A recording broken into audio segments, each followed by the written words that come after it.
A grande batalha nos lugares celestiais foi travada. Nosso glorioso Miguel derrotou para sempre o dragão e o lançou para baixo. Nas regiões mais altas, o grande princípio do mal recebeu uma derrota total por meio da vida e morte de nosso Senhor Jesus, pois a expiação do pecado humano foi feita e a grande disputa entre Deus e o homem chegou a um final feliz. A justiça eterna foi trazida e a paz de Deus reina no céu. O conflito doravante se enfurece aqui embaixo e nessas regiões inferiores, o príncipe deste mundo está guerreando poderosamente contra a causa de Deus e da verdade. Muita desgraça isso causa aos filhos dos homens, desgraça que nunca terminará até que seu poder seja completamente tirado. Observe a respeito do nosso arqui-inimigo, que ele exerce premeditação e cuidado quanto ao empreendimento maligno ao qual ele colocou sua mão. O que quer que os homens tolos possam fazer, o diabo pensa. Outros podem ser descuidados e irrefletidos, mas ele é ansioso e cheio de consideração. Ele sabe que seu tempo ou oportunidade é curto e ele espera seu fim, pois ele não é um desperdiçador descuidado de tempo e esquecido do fim. Ele valoriza sua oportunidade de manter seu reino, de afligir o povo de Deus e desonrar o nome de Cristo. E como é apenas uma oportunidade curta, ele a trata como a tal. Ele infere a brevidade de seu tempo da vitória que Jesus obteve sobre ele. Ao ler o capítulo, vimos como o Filho Homem, que governará todas as nações com uma vara de ferro, foi arrebatado para Deus e para o seu trono. E então vimos a guerra no céu, e como o diabo foi lançado para a terra e seus anjos foram lançados com ele. Então uma grande voz foi ouvida no alto. Agora chegou a salvação, e a força, e o reino do nosso Deus, e o poder do seu Cristo, porque o acusador de nossos irmãos é lançado fora, o qual os acusava diante do nosso Deus dia e noite. A velha serpente pode muito bem concluir que será derrotada na terra, uma vez que já sofreu uma derrota tão terrível que caiu do céu para nunca mais se levantar, porque o Filho do Homem, Cristo Jesus, o encontrou em conflito, o encontrou quando todo o seu poder ainda estava intacto e o lançou de seus lugares altos. Ele está persuadido, e bem pode estar, de que seu reinado acabou e que sua oportunidade é curta. Ele sente sobre si, mesmo agora, uma corrente que é alongada por um tempo, mas que será puxada para um compasso mais curto e amarrada aos poucos para que ele não mais vagueie pela terra, mas fique como um cativo em sua prisão. Caído, como esse espírito apóstata se tornou, ele tem inteligência suficiente para olhar para o futuro. Oh, que os homens fossem metade tão sábios e se lembrassem do seu último fim. Peço que você observe esse fato sobre o espírito maligno, para que você também possa aprender a adquirir conhecimento e então usá-lo para propósitos práticos. Porque sempre deveria ser que os poderes das trevas parecem agir mais sabiamente do que os filhos da luz? Por uma vez, eu apontaria um assunto em que nosso pior inimigo pode nos dar uma lição. Entre os homens, há alguns que sabem de muitos assuntos importantes, mas agem como se não soubessem. Seu conhecimento é tanto desperdício armazenado na despensa de suas mentes e nunca trazidos para a oficina para ser usado para fins práticos. Por exemplo, conhecemos nossa mortalidade e ainda assim vivemos como se nunca tivéssemos pretendido morrer. Há grande necessidade de muitos de nós orarmos: Senhor, ensina-nos a contar nossos dias para que possamos aplicar nossos corações à sabedoria. Devemos saber que o nosso tempo é curto e que nossa vida logo chegará ao fim, e ainda assim falhamos em saber disso na prática, pois não somos tão sinceros quanto os homens moribundos deveriam ser. Nisso, o arqui-inimigo não é tão tolo quanto nós, pois ele sabe tão bem que seu tempo é curto que se lembra do fato e é movido por ele. Observe bem a direção em que esses conhecimentos operam sobre ele. Ele excita suas emoções. A alma, assim como o ódio, é a sua própria vida. Ele não conhece nada de gentileza, nada de afeição e, portanto, o fato de seu tempo ser curto move dentro dele sua paixão mestra e ele tem grande ira. Sua natureza maligna está toda em chamas e sua excitação é terrível. Quanto à brevidade de nosso tempo deve agir nossos corações. Com que ardor de amor e fervor de zelo devemos passar os dias de nossa permanência aqui, sabendo que o tempo de nossa partida está próximo e que a estação em que podemos servir a Deus entre os filhos dos homens é muito breve. Devemos ser excitados com zelo flamejante e amor apaixonado. Não estamos nem pela metade agitados como deveríamos estar. Os demônios sentem grande ódio. Como é que não sentimos grande amor? Eles estarão mais ansiosos para destruir do que nós para salvar? Eles estarão todos vivos e nós estaremos meio mortos? Nem o resultado de saber que seu tempo é curto é meramente emocional por parte do arqui-inimigo, pois em consequência de sua grande ira, ele é movido a fazer esforços sinceros, sua energia é excitada. Ele persegue a mulher cuja semente ela teme e ele derrama torrentes de sua boca contra ela. Não há nada que Satanás possa fazer por sua causa maligna que ele não faça. Podemos ser indiferentes, mas ele nunca é. Ele é a própria imagem da indústria incessante e da seriedade infatigável. Ele fará tudo o que puder ser feito no tempo de seu alcance permitido. Podemos ter certeza de que ele nunca perderá um dia. Meus irmãos, você e eu, por outro lado, deveríamos ser movidos pela brevidade de nossa oportunidade para uma energia igual de indústria incessante, servindo a Deus continuamente, porque a noite vem em que ninguém pode trabalhar. Meu amigo, se você quer que seus filhos sejam levados a Cristo, fale com eles, pois eles logo ficarão sem pai. Se você deseja que seus servos sejam salvos, trabalhe pela conversão deles, pois eles logo ficarão sem um amante. Se você deseja que seu irmão seja convertido, fale com ele, pois seu amor fraternal não o ajudará muito mais. Ministros, se você deseja salvar sua congregação pelo Espírito de Deus, procure fazê-lo imediatamente, pois sua língua logo ficará em silêncio. Professor na escola dominical, se você deseja que sua classe seja reunida no rebanho do bom pastor, entesoure as oportunidades de cada sábado, pois em pouco tempo o lugar que o conhece agora não conhecerá mais para sempre. Assim como antigamente os israelitas desciam aos filisteus para afiar cada homem seu arado, seu machado e sua pá, assim eu ordenei a vocês que acelerassem sua diligência pelo exemplo do príncipe das trevas. Não aprenderemos sabedoria de sutileza e zelo de sua fúria? Ele discernirá os sinais dos tempos e, portanto, se agitará e nós dormiremos?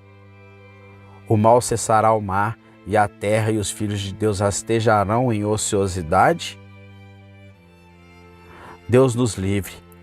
Pela grande ira do evangelho dragão, eu imploro a vocês, meus irmãos, despertem de seu sono.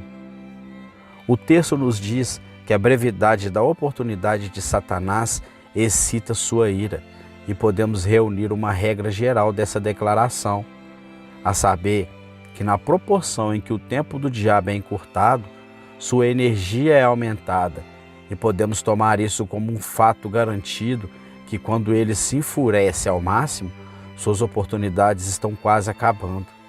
Ele tem grande ira, sabendo que seu tempo é curto. Espero que haja algo de instrução nisso e um pouco de conforto para todos aqueles que estão do lado certo. Que o Espírito Santo faça isso assim. No mundo ao nosso redor, não devemos considerar que as coisas vão completamente mal quando os poderes do mal se tornam fortes. Seríamos tolos se chorássemos em desespero porque o joio está amadurecendo, pois o trigo não está amadurecendo também? É verdade que os mortos se tornam cada vez mais corruptos, mas se os vivos se tornam cada vez mais ativos, por que deveríamos lamentar? Por que a blasfêmia se torna alta? Por que os infiéis procuram minar o fundamento da fé? Ou por que as nuvens da superstição se tornam mais densas? Não devemos, portanto, concluir que caímos em tempos maus, como nunca antes vistos. Não é assim. Muitas vezes, o desenvolvimento do mal é uma indicação de que há um desenvolvimento igual ou maior do bem, e o clímax do mal é frequentemente seu fim. Você não sabe que no mundo da natureza, o momento mais escuro da noite é aquele que precede o amanhecer do dia? Não pode ser o mesmo no mundo espiritual e moral? O velho provérbio não nos diz sobre o ano que, à medida que o dia se alonga, o frio se fortalece? À medida que a primavera chega com dias mais longos, as geadas geralmente se tornam mais agudas e duras. Não é também claro para a mente mais simples que a virada da maré acontece quando a vazante atinge seu máximo? Mesmo assim, quando o mal está no auge, ele está mais próximo de sua queda. Procure a confirmação na página da história. Quando a história dos tijolos foi duplicada, Moisés veio para libertar os oprimidos. Quando o faraó não deixaria o povo ir e seu jugo parecia cravado no pescoço de Israel, então o braço direito de Deus foi desnudado e o mar vermelho contemplou sua vingança. Quando os despótatas se tornaram mais tirânicos, a hora da liberdade está chegando. Quando a mentira se tornar excessivamente ousada e veste uma fachada de bronze, então a pedra já está na funda e o Davi está perto para derrubar o gigante. Não tema, portanto, o advento de uma oposição maior, nem o aumento aparente em força daquelas oposições que já existem, pois sempre foi assim na história dos eventos que a hora do triunfo do mal é a hora de sua condenação. Quando Belzazar profana os vasos sagrados, a escrita brilha na parede.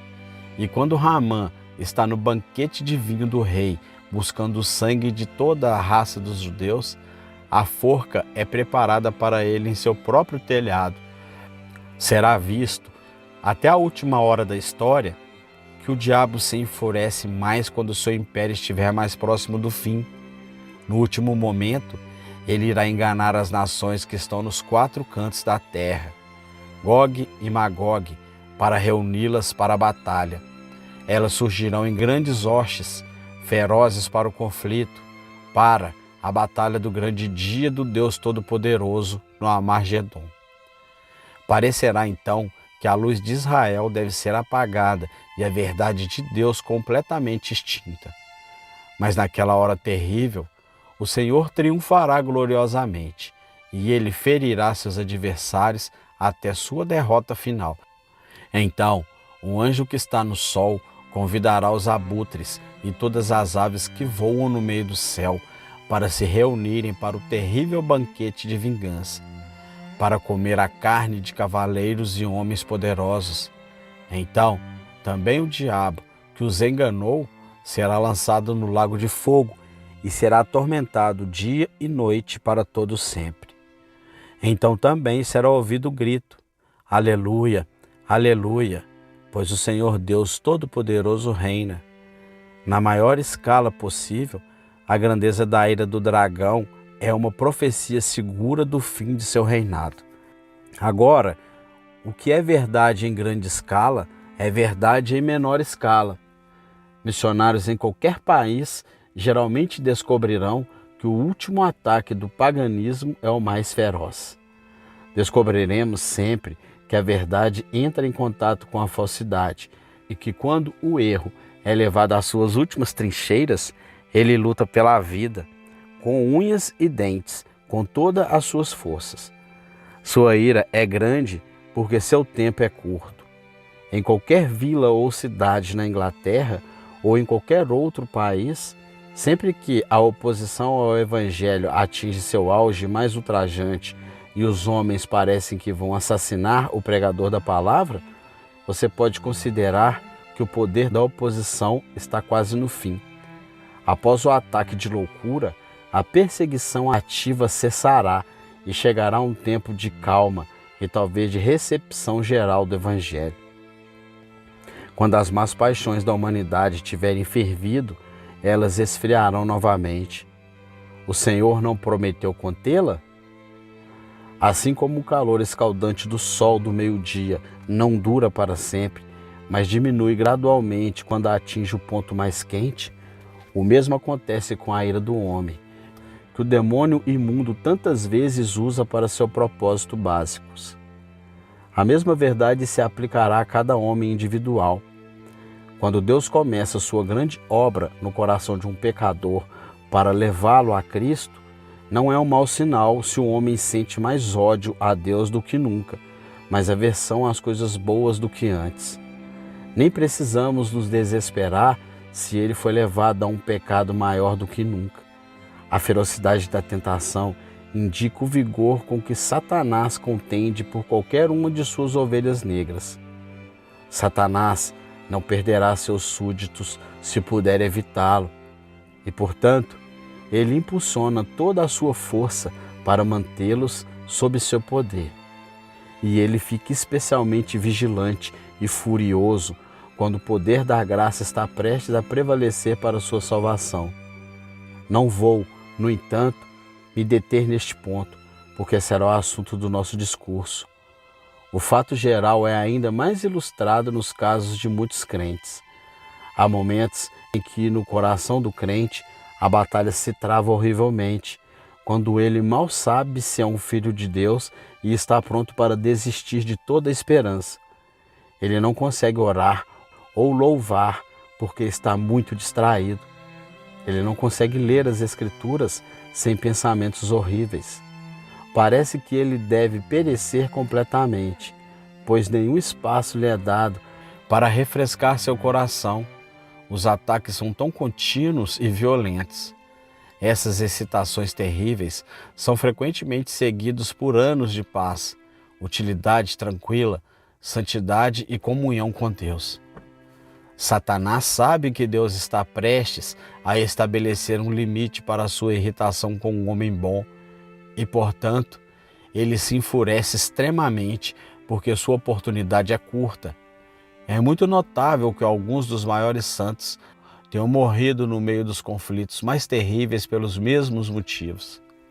O cão uivou para eles porque sabia que logo estariam fora de seu alcance.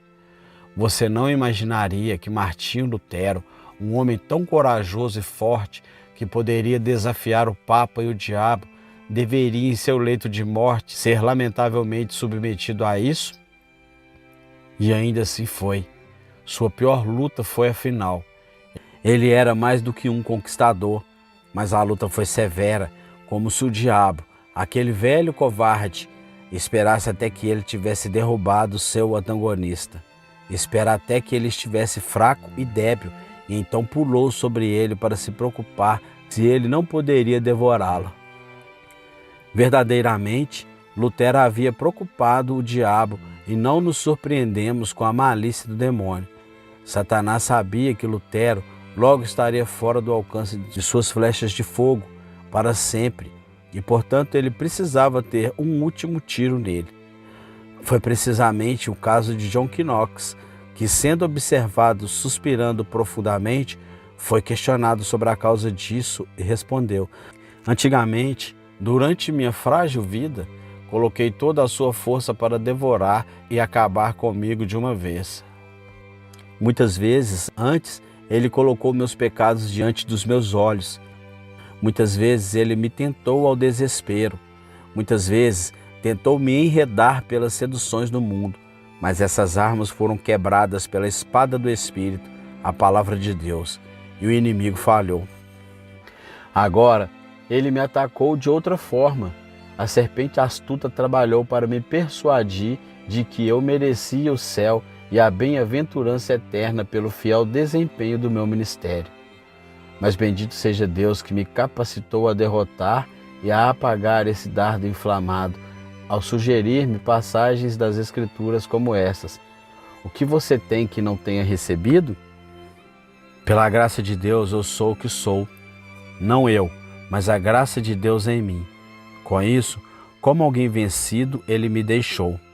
Por isso, dou graças ao meu Deus por Jesus Cristo, que se agradou de me dar a vitória, e eu estou persuadido de que o tentador não me atacará novamente. Mas dentro de um curto espaço de tempo, eu, sem nenhuma grande dor do corpo ou angústia da mente, trocarei esta vida mortal e miserável por uma imortalidade abençoada por meio de Jesus Cristo. Você se pergunta que o diabo estava ansioso para dar outra pancada em alguém que havia dado tantas pancadas em seu domínio?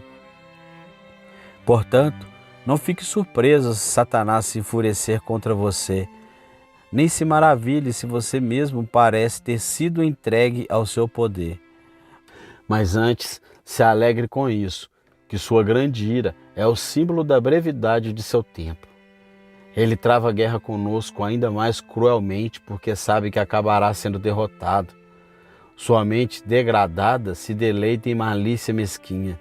Se ele não pode destruir, ele perturbará. Se ele não pode matar, ele ferirá. Sutil como ele age de forma tola ao perseguir um objeto sem esperança.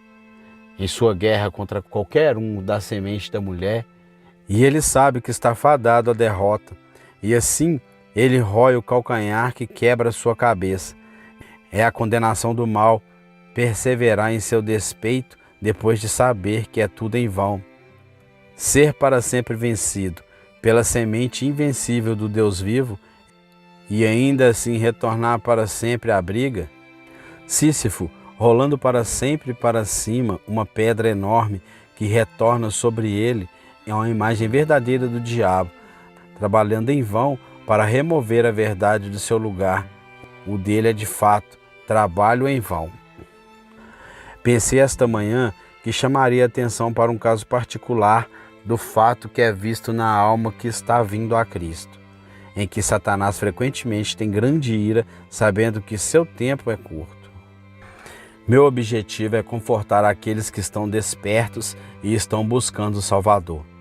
Se eles estão gravemente acossoados, desejo que encontrem paz, descanso e esperança muito rapidamente.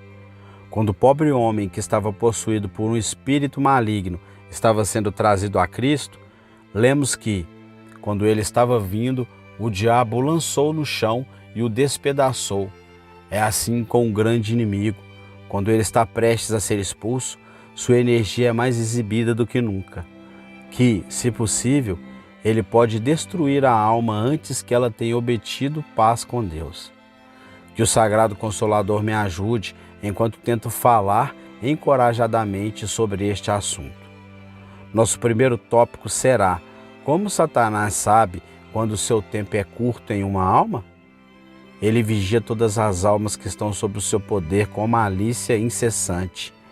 Ele anda pelo acampamento como uma sentinela, espionando todo homem que provavelmente seja um desertor de seu exército.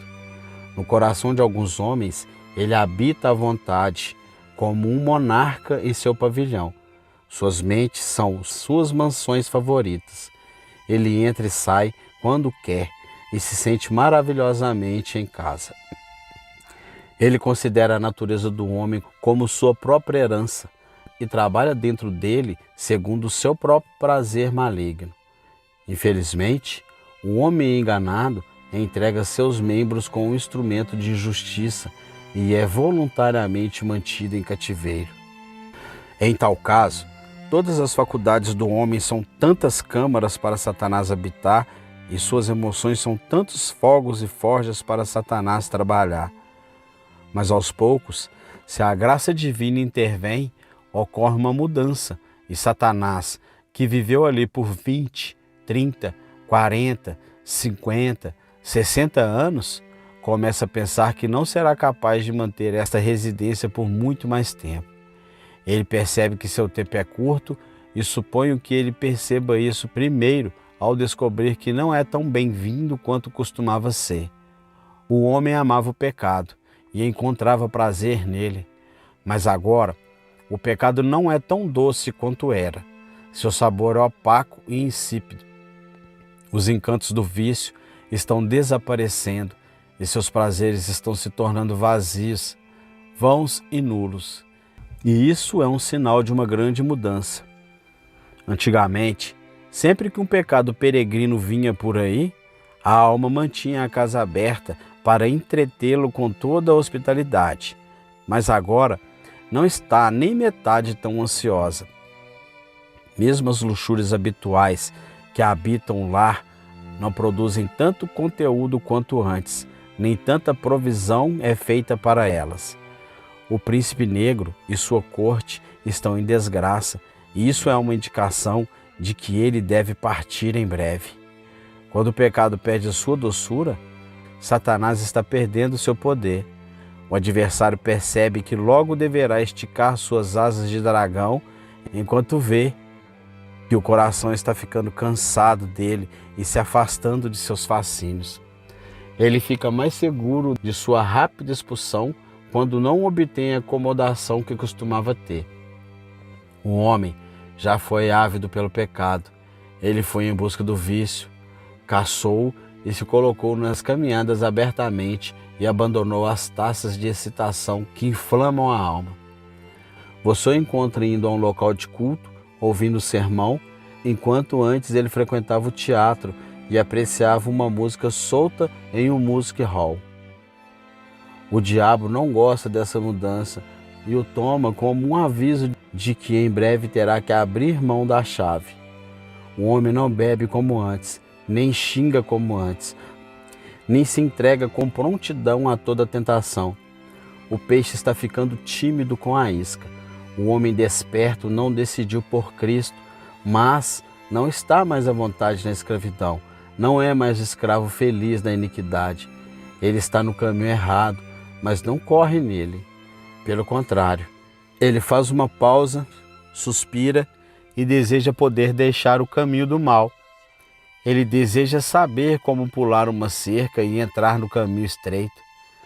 Satanás observa tudo e isso diz a si mesmo: não há esperança feita para mim que costumava ser.